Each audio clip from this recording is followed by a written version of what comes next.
मोदी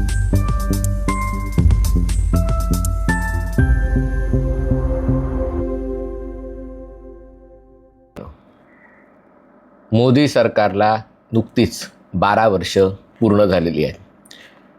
10 जूनला एक नवीन विक्रम प्रस्थापित होणार आहे. अर्थात कशाला विक्रम म्हणायचं कशाला नाही म्हणायचं हे ज्यांनी त्यांनी ठरवायचं आहे. पण देशाचे इलेक्टेड प्राईम मिनिस्टर, हे स्वातंत्र्यवीर सावरकरांच्या चित्रपटात आहे की इलेक्टेड प्राईम मिनिस्टर आणि सिलेक्टेड प्राईम मिनिस्टर, पण इलेक्टेड प्राईम मिनिस्टर लोकांच्यातनं निवडून आलेले आणि पंतप्रधान बनलेले असे पंतप्रधान म्हणून नरेंद्र मोदी सगळ्यात जास्त कार्यकाळ असणारे पंतप्रधान 10 जूनला ठरणार आहेत. नेहरूंची कारकीर्द त्यांच्यापेक्षा जास्त असली, साधारणतः 5 वर्षांनी जास्त असली तरी देखील हे लक्षात घेतलं पाहिजे. 1947 ते 1952 पंडित जवाहरलाल नेहरू हे सिलेक्टेड प्राईम मिनिस्टर होते, इलेक्टेड प्राईम मिनिस्टर नव्हते, कारण निवडणुका झाल्या नव्हत्या. काँग्रेसचे नेते म्हणून, आणि काँग्रेसचे नेतेही ते काँग्रेसच्या सदस्यांमधनं निवडून आले नव्हते, तो विषय नाही आहे. पण तसं बघायला गेलं तर जेव्हा एखादं सरकार 2 वर्ष पूर्ण होतं, 2 वर्ष पूर्ण करतं, तेव्हा खरं तर ते सरकार पाडण्यासाठी किंवा त्या सरकारचा डाऊनफॉल होण्यासाठी सगळ्यात चांगली संधी असते. कारण निवडणुका अजून 3 वर्ष दूर आहेत आणि सरकारविरुद्ध वातावरण निर्मिती करून सरकार पाडायचं तर विरोधी पक्षांना एकत्र यायला, मुद्दे घ्यायला, लोकांच्यात जायला, एक लोकांच्यात हवा तयार करायला आणि मग एक निवडणुकांच्या राजकारणात उतरायला 3 वर्षाचा कालावधी हा सुयोग्य असतो. आपल्याला आठवत असेल डॉक्टर मनमोहन सिंग सरकारच्या काळातही 2009 साली ज्या प्रकारे काँग्रेसला विजय मिळाला होता, काही फार भव्य नव्हता, 207 जागा होत्या, पण 2014 साली ही काँग्रेसच जिंकणार आणि खरं तर 2010 साली वगैरे राहुल गांधी पंतप्रधान होणार अशी सगळी एक चर्चा होती. आणि असं असताना अचानक पहिले कॉमनवेल्थ घोटाळा, मग आदर्श घोटाळा, मग 2G स्पेक्ट्रम, पोल स्कॅम आणि नंतर ज्या घोटाळ्यांची मालिका सुरू झाली 2013 साली नरेंद्र मोदींनी रिंगणात उडी मारली किंवा त्यांचं नाव भाजपाच्या पंतप्रधान पदाचं उमेदवार म्हणून निश्चित करण्यात आलं आणि त्याच्यानंतर जे काही घडलं तो इतिहास होता. पण आता जर मोदींना हरवायचं असेल, 2029च्या निवडणुकांमध्ये भाजपाला हरवायचं असेल तर त्याच्यासाठी सुयोग्य संधी ही आहे.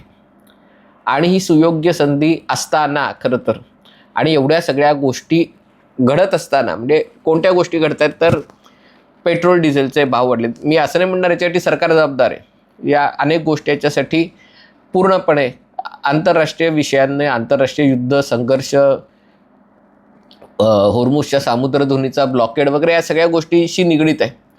पण वस्तुस्थिती ही आहे की त्यामुळे पेट्रोल डिझेलच्या किमती महागले आहेत, गॅसच्या, स्वयंपाकाच्या गॅसच्या किमती महागत आहेत, रुपयाची डॉलरच्या तुलनेत घसरण होती आहे, AI मुळे अनेकांना नोकऱ्या जात आहेत किंवा जाण्याची भीती वाटते. ती भीती खरी असेल खोटी असेल पण भीती वाटते.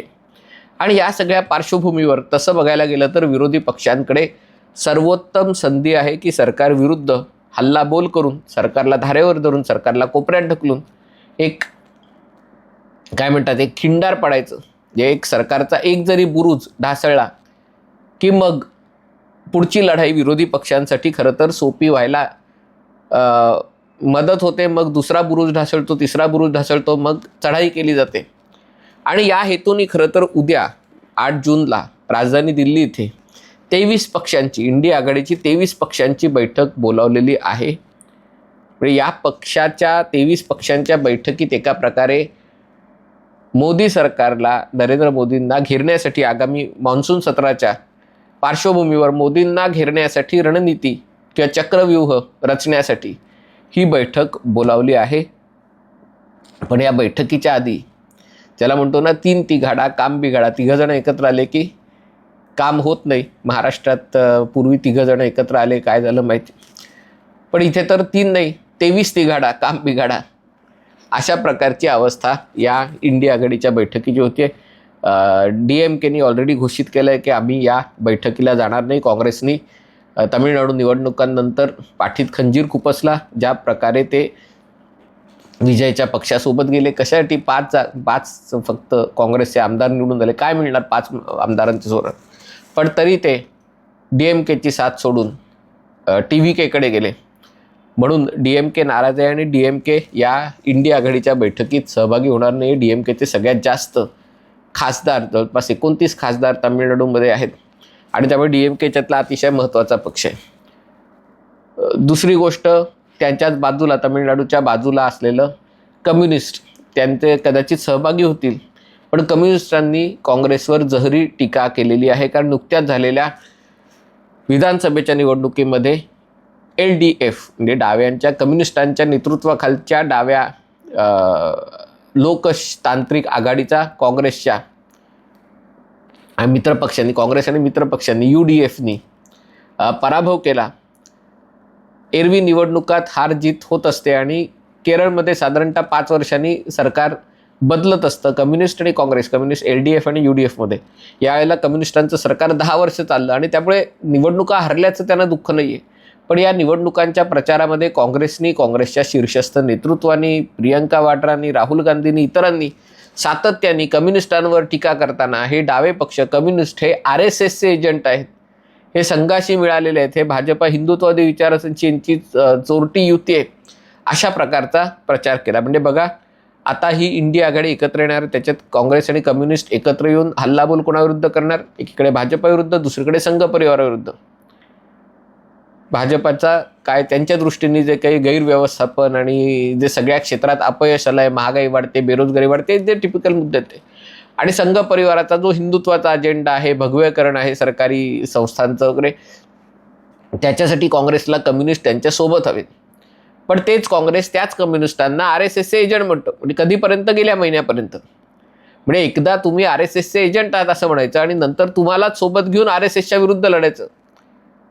हे कम्युनिस्टांना रुचलेलं नाही आहे आणि त्यामुळे त्यांनी सगळ्यात जास्त कडवट टीका काँग्रेसवर केलेली आहे की हे अशा प्रकारे इंडिया आघाडी चालू शकणार नाही. त्याच्यानंतर प्रश्न येतो झारखंड मुक्ती मोर्चा, जो एक काँग्रेसचा आणखीन एक भागीदार आहे. काँग्रेस त्यांच्यासोबत झारखंडमध्ये सत्तेवर आहे. ते नाराज आहेत कारण ज्या प्रकारे काँग्रेसने राज्यसभा उमेदवार झारखंडमध्ये देताना झामुमो, झारखंड मुक्ती मोर्चाला विचारलं देखील नाही आणि त्यातनं त्यांना राग आला आहे की अशा प्रकारे तुम्ही जागा निवडताना, कदाचित त्यांची अपेक्षा असावी राज्यसभा मिळण्याची, पण जागा जिंकताना तुम्ही आम्हाला विचारतही घेत नाही. फक्त सत्तेत तुम्हाला जेव्हा यायचं असतं तेव्हा तुम्ही आम्हाला भागीदार करून घेता, अन्यथा तुम्ही आम्हाला विचारत नाही. त्याचा राग त्यांना आहे. हे 3 महत्त्वाचे पक्ष आहेत. खरं तर सगळ्यात महत्त्वाचा पक्ष आहे तृणमूल काँग्रेस. पण तृणमूल काँग्रेस आणि तृणमूल काँग्रेसनी आज ममता बॅनर्जींनी आपल्या पक्षाची बैठक टाळून त्या दिल्लीला गेल्या, कारण राहुल गांधींसोबतची बैठक, इंडिया आघाडीची बैठक त्यांच्यासाठी अतिशय महत्त्वाची. वर करणे ही छान एक हेडलाईन दिसू शकते की बघा किती त्यांचं इंडिया आघाडीसाठी तळमळ आहे. पण प्रत्यक्षात वस्तुस्थिती अशी आहे की त्यांना त्यांच्याच पक्षाच्या नेत्यांना भेटण्याची सवड नाही, सोय नाही, भीती आहे. भीती अशासाठी आहे कारण पक्ष फुटलेला आहे. जवळपास 22 खासदार त्यांच्या विरोधात आहेत, 60 आमदार त्यांच्या विरोधात आहेत. आता त्यांच्याविरुद्ध कारवाई करायची आणि त्यांना पक्षातनं बाहेर काढायचं तर पुन्हा त्यांचा उद्धव ठाकरे झाल्याशिवाय राहणार नाही याची त्यांनाही कल्पना नाही. आणि त्यामुळे त्यांना ही कल्पना आहे की जर त्या इंडिया आघाडीच्या बैठकीला गेले आणि तिथे त्यांनी खूप ताकदीने जरी इंडिया आघाडीचं समर्थन केलं तरी त्यांच्याकडे आता ती ताकद नाही जी पूर्वी होती. 29 खासदार आणि 200 आमदार ही ताकद होती. आता जेमतेम जर 7 खासदार आणि 20-22 आमदार, 20च आमदार असतील तर मग त्यांना कोण विचारणार?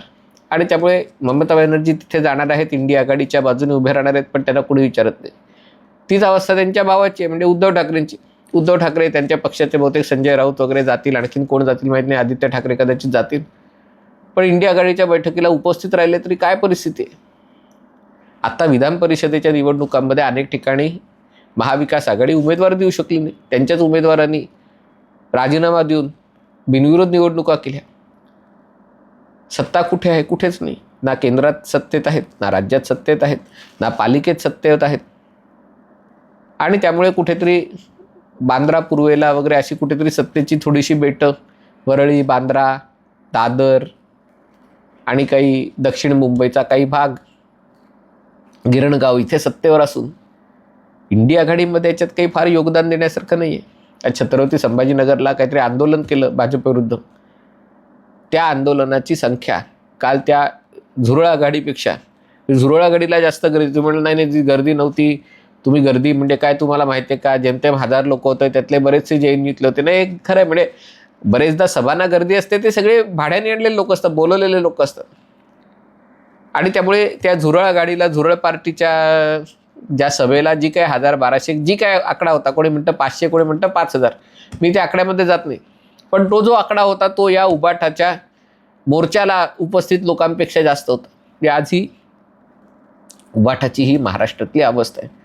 शरद पवारांच्या पक्षात तर सगळं लग्न कार्यात सगळे दंग आहेत. पुढच्या आठवड्यात शाही विवाह सोहळा आहे आणि त्यामुळे शाही विवाह सोहळ्याला पंतप्रधानांनी यावं याच्यासाठी कदाचित सुप्रियाताई प्रयत्नशील असतील, मुख्यमंत्र्यांनी यावं. म्हणजे अशा वेळेला ते आपला परका मानत नाहीत, भाजपा त्यांना आपलाच वाटतो, कारण जे सत्ताधारी असतात ते सगळे आपले असतात. आणि त्याच्यामुळे असं काही त्याच्यासाठी शरद पवार कदाचित या बैठकीला उपस्थित राहणार असले तरी ते त्यांच्यासाठी लग्नाला सगळ्यांनी येणं, मानपान राखणं हे त्यांच्यासाठी आत्ता प्रायोरिटीचा विषय आहेत. आणि त्याच्यासाठी ती काय अशी सरकारविरोधी भूमिका फारशी काही घेतील असं वाटत नाही. याच्या आधीही आपल्याला आठवत असेल काँग्रेसने जेव्हा भाजपवर टीका केली होती, पंतप्रधान परदेशात दौऱ्यात जाऊन काय पैसे करदात्यांचे पैसे वाया घालवत आहेत, तेव्हा शरद पवारांनीच त्यांच्या बाजूनी भूमिका मांडली होती. आणि त्यामुळे सांगायचा मुद्दा हा की हीच ती वेळ ज्याला म्हणतात की सरकार उलथवायचं असेल, सरकार पाडायचं असेल, लोकांच्या जनक्षोभ म्हणजे क्षोभ निर्माण करायचा असेल आणि त्यांची चळवळ उभी करायची असेल, तर जेव्हा सरकार 2 वर्ष पूर्ण करतं त्याच्यासाठी सुयोग्य वेळ असते. पण तेव्हा सरकारविरुद्ध आक्रोश तयार करायची जी विरोधी पक्षांमध्येच, इंडिया आघाडीमध्येच अंतर्गत आक्रोश असेल आणि सगळे एकमेकांचे कपडे फाडत असतील, तर हे द्योतक आहे की देशातला विरोधी पक्ष किती ठिसूळ झालेला आहे. 3 तिगाडा काम बिगाडा असं म्हणतो इथे. 20 अधिक 3 तिगाडा, काम तर बिघडलेलंच आहे. आता हे काम त्यांचं सुधारणार का या सगळ्या नवीन येणाऱ्या पक्षांच्या लाटेमध्ये हे सगळे जुने पक्ष नामशेष होणार. आणि ते जर नामशेष व्हायचे नसतील, ही सगळे घराणेबाज पक्ष आहेत, ते जर नामशेष व्हायचे नसतील, तर निदान आपण टिकून राहण्यासाठी एकत्र कसे राहू याची चर्चा आत्ताच्या घडीला करणं त्यांच्यासाठी जास्त महत्त्वाचं आहे. हा व्हिडिओ आपल्याला आवडला असेल तर कृपया लाईक करा, शेअर करा आणि चॅनल सबस्क्राईब करण्याची विनंती आहे. तुर्तास इथेच थांबतो. पाहत रहा MH48.